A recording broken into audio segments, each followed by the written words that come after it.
Good morning everyone, welcome to my channel doctor Jyotsna's world. आणि आज आहे श्रावणातला तिसरा सोमवार.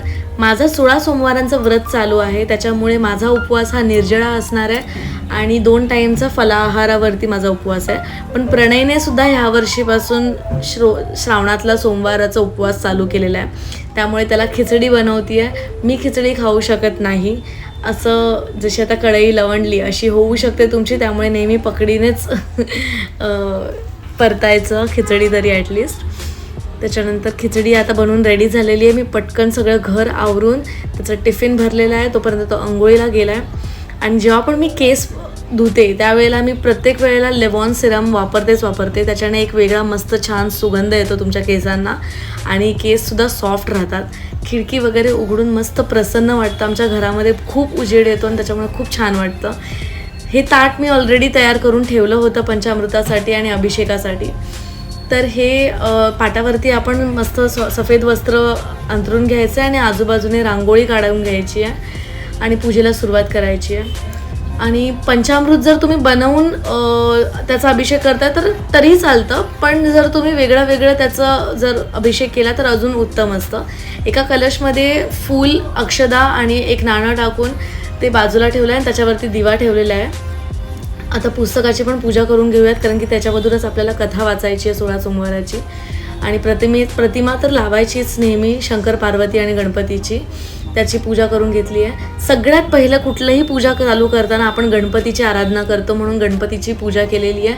सुपारी म्हणून गणपतीला ठेवलेलं आहे आणि त्याची विडा आणि सुपारीने त्याची पूजा कंप्लीट केली आहे. हळकुंड म्हणून पार्वतीची पूजा केली आहे आणि तिलासुद्धा गजरा घालून विडा आणि सुपारी ठेवून तिची पूजा संपन्न केलेली आहे.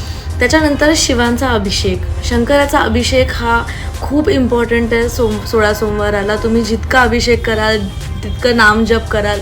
प्रत्येक वेळेला अभिषेक करताना ओम नमः शिवाय बोलून जो जाप आपण करतो तो मेन आहे व्रतासाठी.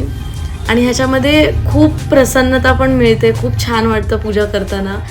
त्यामुळे मी वेगळं तुम्हाला जसं मी सुरुवातीला सांगितलं, मी वेगळा पदार्थ करून पंचामृताचा एकाच वेळेला नैवेद्य न दाखवता, अभिषेक न करता मी वेगळा अभिषेक केलेला आहे.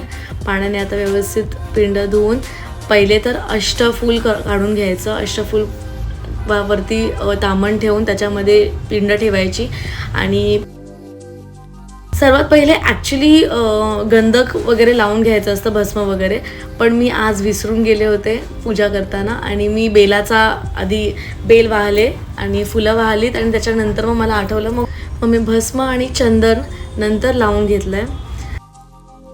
आपल्याला पूजा करताना काही चूक झालीच तर त्याचं जेवढं तुम्ही नामजप कराल, कुणाकडून काही चुका होतच राहतात, पण नामजप जेवढं तुम्ही कराल तेवढं तुम्हाला देव माफ करत राहतो त्या गोष्टीसाठी. तर इथे मी धूप दाखवून घेतलं आहे शंकराला. आणि जेव्हा आपण प्रसादाचं एक महत्त्व आहे 16 सोमवाराचं, की 3 भागामध्ये प्रसाद तुम्हाला करायचा असतो. तो एक देवाला जातो, एक तुम्हाला गायींनाच चारायचा असतो आणि एक घरामध्ये सर्वांना द्यायचा असतो एक भाग. तसं मी केळींचा नैवेद्य दाखवून आता मी पाठाला सुरुवात करते.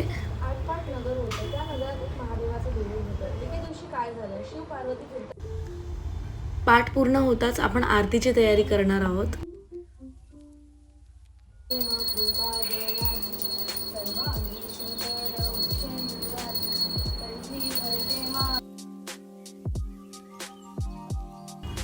आरती झाली की पूर्ण घरामध्ये मी आधी आरती दाखवून घेते. आणि अशा प्रकारे आपली 16 सोमवाराची पूजा संपन्न झाली. थँक्यू.